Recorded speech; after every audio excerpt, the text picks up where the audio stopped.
நாடுறோம்.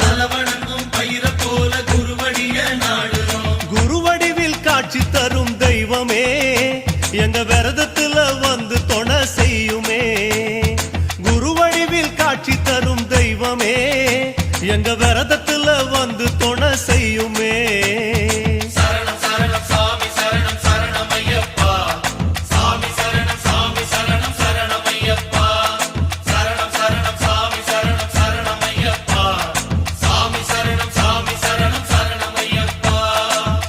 புலி ஆடி வரும் காட்டுல ஒரு அந்தரான பொன்னம்பல மெட்டுல